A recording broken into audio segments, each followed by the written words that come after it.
Hi everyone, welcome back to the channel, and today I'll be combining my experience as a traditional Chinese medicine and acupuncture student with modern nutrition to help you support your menstrual health.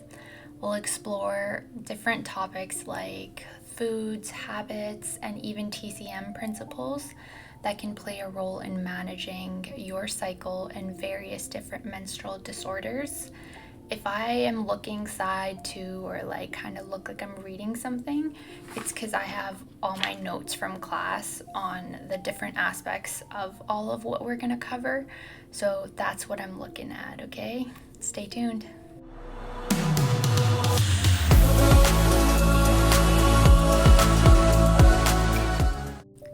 So, like always, please always consult with your family physician about any additional changes that you're going to make to your diet, lifestyle, or any of the vitamins and supplements that I recommend during this video. Okay? I'd also just like to reiterate, so some of the concepts and some of the terminology that we use in traditional Chinese medicine, it is not correlating to Western medicine and the functions of specific organs in TCM world. Okay, so when I say certain terminologies that include certain organs, it doesn't correlate to a Western medical doctor. So if I say there's like a liver qi stagnation, and if you go tell that to a Western medical doctor, they will have zero clue of what you're saying to them and tell you that there's nothing wrong because, again, it's at an energetic level. So keep that in mind while I am speaking some of these terminologies to you guys. So the first thing we're going to start today with is general nutrition and lifestyle habits and changes during menstruation with a TCM approach. So in modern medicine and modern nutrition and traditional Chinese medicine, maintaining balance is the key to supporting your body through menstruation. So from a TCM perspective, we often focus on balancing the body's yin, which is the nurturing, wet energy, and the yang, go, fiery energy in our body. And it's believed that parts of our body can get deficiencies, like our blood, from the lack of nutrition and or stagnation in our body from qi or blood can lead to menstrual issues, which is why iron-rich foods like legumes, whole grains, and seaweed are recommended to nourish the blood, especially during menses when there is a lot of blood loss. Vitamin C also helps with iron absorption in the body, so you want to increase vitamin C during those few days where you're having your menses. And these can include fruits like bell peppers and citrus fruits. We'll go a little deeper into why citrus fruits are not recommended for certain types of disorders a little later, but here's an interesting TCM view. We also recommend avoiding raw, cold temperature foods during menstruation, which also include cold temperature foods just straight out of the fridge. You want to eat more room temperature to warm foods while you're menstruating, and this can introduce a more cold in the body. And when you just think of cold as like what it is, when you're cold, everything you want to keep close to you, and it kind of contracts and congeals. So when there's a lot of cold being introduced into your body, the temperature, it kind of slows things down in your body and makes things want to stay where they are, and it expends a lot more of our body's energy to warm up our core when we're constantly eating cold foods. And this can also lead to pain. So from a nutritional standpoint, we've kind of already talked about the importance of iron and vitamin C to support blood health. But did you know that other nutrients like vitamin B's, magnesium, and healthy fatty acids can play a crucial role too. Foods rich in B vitamins, such as whole grains, leafy green vegetables, and nuts, can help regulate hormones and reduce menstrual discomfort. Magnesium, that's found in seeds and nuts and legumes, can help ease cramps and the mood swings by relaxing our muscles and balancing your nervous system. Healthy fats like omega-3 fatty acids from fish, flax seeds, chia seeds are also important to reduce inflammation and to improve circulation, which is a really great way for pain management without taking Advil and all of that. Now, doing this one time for 1 month won't be like the go it all, be it all thing. So this is like a lifestyle shift and lifestyle change that needs to be made so that your body can adjust and learn what these new and nutritious things that you're putting into your body are. And again, from a TCM perspective, the focus during menstruation is on harmonizing the body's energy or chi. This means choosing warm, easily digestible foods like soups, stews, cooked vegetables, which support the digestion and blood flow, and avoiding raw, cold, super heavy foods like fried foods, lots of fried foods, fries, and heavy things, even dairy, a lot of dairy products. Is the key to preventing blockages in the body, specifically leading up to your menstruation and during the menstruation. Going on to some lifestyle advice now. So, along with nutrition, other lifestyle plays a huge role in maintaining menstrual health. So in TCM, menstruation is seen as a time when the body's energy is more delicate. So it's really, really important to listen to your body, whether that's it needs more rest or it needs more warmth or it needs a little bit more emotional regulation, because it is such a delicate time. So in the rest aspect, allowing your body time to rest and not overworking it, and especially the first few days of your cycle, avoiding heavy exercise, avoiding being outside and playing sports and stuff on those couple first days, and instead trying a little bit more of a gentle activity like yoga or walking to kind of still keep the energy flowing in your body, but without overexerting yourself. And then warmth is keeping your body keeping your body warm is super important.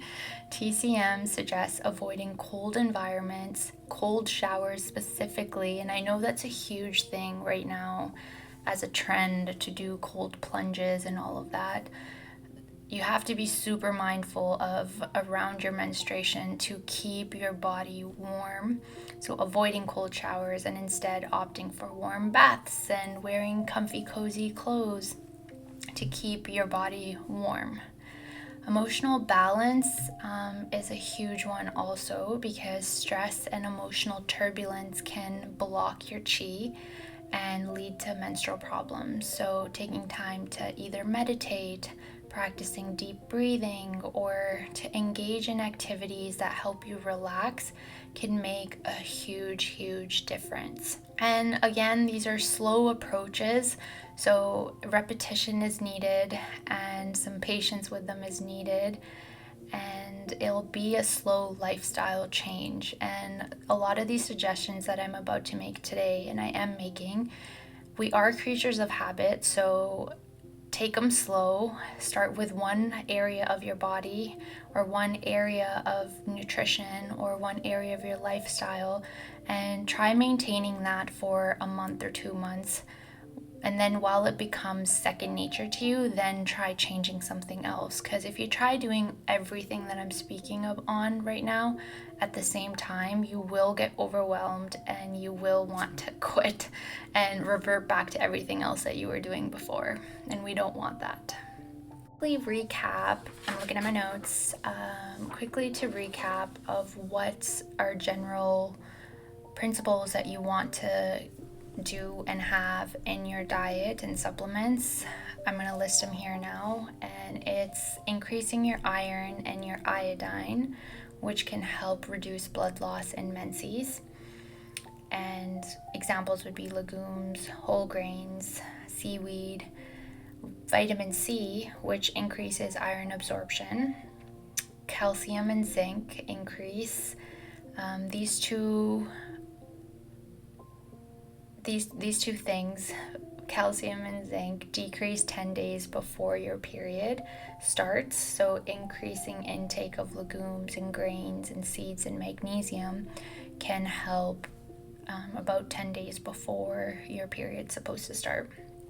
Having sufficient vitamin B's, vitamin A's, and protein to harmonize your menstrual cycle, which can be whole grains, green veggies, and they have a lot of those vitamins. And meat as for vitamin B12. Another one is healthy fatty acids to increase cramping and pain, like avocados, fish oils, and some microalgae like chlorella. You can add honey, like a tablespoon daily in warm water, and it's just good for overall menstrual problems, especially if you get constipated during your menses. Vitamin E is recommended for majority of people, but there are a small handful of people that I wouldn't recommend having vitamin E, and those are people with any like heart issues, or if they're on any anticoagulants, aspirin, anything that makes your blood more slippery and not clot as easy. You don't want to take vitamin E because that's what it does. It makes your blood flowing more and decreases its like capacity to stagnate. And so if you have a lot of clotting and all of that, then vitamin E would be a great addition. And this can be really good for menopause, hot flashes also, and someone that has irregular cycles. Something that's really high in vitamin E is wheat germ and wheat germ oil. So this next part is, I'm going to label as section 2, and these are foods that you want to avoid and TCM lifestyle habits that you want to avoid or you want to put into your daily lifestyle. So from a TCM perspective, avoiding cold foods and drinks is essential, especially during your period, as cold can disrupt the flow of qi and blood and causing pain and stagnation. Instead, warm, nourishing foods help keep the body's energy flowing smoothly. But it's not just about food. There are certain lifestyles and habits that should be avoided as well. And one of them, especially in today's day and age, is overworking, heavy physical labor, and intense emotional stress, which can all lead to the stagnation of qi and energy in your body. And then that can lead to menstrual pain and irregularities. During your period, it's crucial to get plenty of rest, avoid excessive physical exertion, and regulating your emotional health is just as important. So trying to decrease things that cause you more stress during that time, or frustration and anger, which can all lead to qi stagnation in your body and worsen symptoms like cramps or if you have PMS. Another TCM principle is to avoid exposure to cold and damp environments externally to you. And this includes avoiding walking barefoot on cold floors and taking cold showers and wearing not enough clothing in cold weather, making sure you're covered up, especially the nape of your neck when it's windy and cold. And these habits can lead to cold invading the uterus and causes discomfort and menstrual irregularities. So make sure we're doing all of these lifestyle things and avoiding them so that we can stay cozy and warm and well regulated and balanced. Okay, section number 3, I believe it is. We're gonna go over some of the most common menstrual disorders and the TCM approach to it, and also the Western nutritional lens. So disorder number 1 is dysmenorrhea, which is extremely painful periods, and in TCM it is often related to either chi stagnation somewhere in the body that's causing the extreme pain. It can be from cold, like that part of your body is just really cold and it's congealing everything, and or a nutritional deficiency in your blood. So to ease pain, we're recommending more warming foods like adding black pepper during and a couple days before your menses, ginger, having ginger tea during your menses to keep everything flowing and warm internally, and black beans, which are a really good blood nourishing food high in iron and other things. These help move chi in the body. They warm the uterus, which is crucial when there's cold induced pain. And you'll know that it's cold induced pain if adding a heat pad or a warm water bottle over your uterus area helps relieve the pain. Avoiding cold foods, raw foods, which can cause blood to stagnate and intensify the pain. So foods for dysmenorrhea are warming foods that you want to add into your diet, like black pepper, having ginger teas, and black beans. Menorrhea, which is the absence of having a period. So this might be meaning that you haven't had a period in a couple months and nothing's working or helping to help induce a period, that you're not on birth control either. And so amenorrhea can be caused by chi, not having enough energy or chi in your body, so you're kind of overexhausting yourself, and or having blood nutrition deficiency in traditional Chinese medicine, which is often due to stress or being overworked and tired. Foods that build food and chi, like sweet rice, oats, and small amounts of fish or meat, are super helpful. And as a student and a TCM standpoint, warm foot baths and keeping your feet warm are also recommended to support blood flow and encourage the blood to move and be regulated. So foods for amenorrhea are sweet rice, fish, oats, and making sure you keep warm, and can also do warm foot baths. Another menstrual disorder that we're going to cover is irregular cycles. So you're not having consistent cycles basically each month. They vary of when the start date is from like a lot. It's not consistent enough for you. So in TCM, irregular periods are often linked to liver chi stagnation, and just chi stagnation in your body. It doesn't have to be specifically in the liver. And again, these terms are very TCM related. So if you go to your Western medical doctor saying that, hey, I have stagnation in my liver, like they're not really gonna know what you're trying to tell them. So keep that in mind. Foods that nourish the liver, like black beans and chlorophyll-rich greens, can regulate the cycle. Rose petal tea is a specific remedy used in traditional Chinese medicine to soothe the qi and help menstrual irregularities. So for irregular cycles, foods that are recommended are black beans and rose petal tea. Next disorder is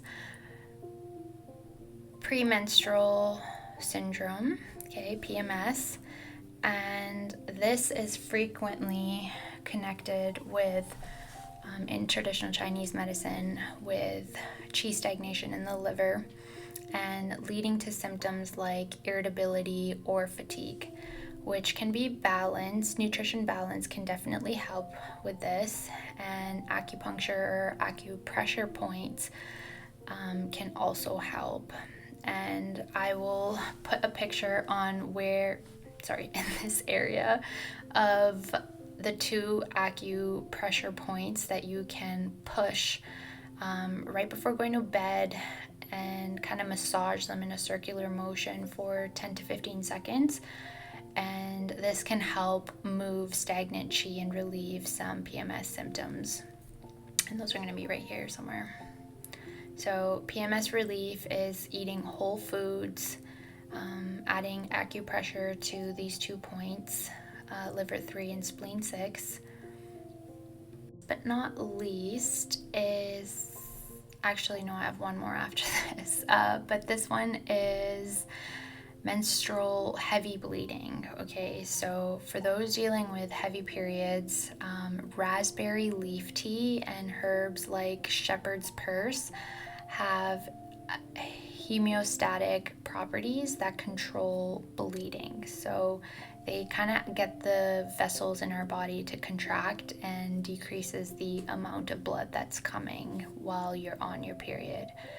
And so in TCM, heavy bleeding may be caused by increased in heat in the body. So that can be from food or the environment that you surround yourself in, and can be caused by emotional stress. Heat in the body, it can also be that you just don't have enough qi in your body, so you're overexhausted. And so focusing on cooling and tonifying foods like mung beans and or wheat germ is beneficial for heavy bleeding. And then last but not least is menopause. So this area, it talks about the support of menopause. And in TCM, it is related to the decline of an aspect of the kidney's energy, which is the kidney yin and essence. And essence is something that we're born with, and it is naturally declining as we age.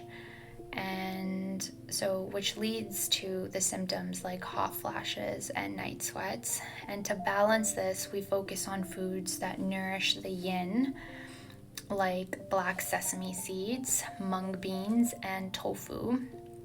Sage tablets are also helpful for reducing hot flashes. Whew, that was a lot that we just covered, and that was a lot. Yeah, I know.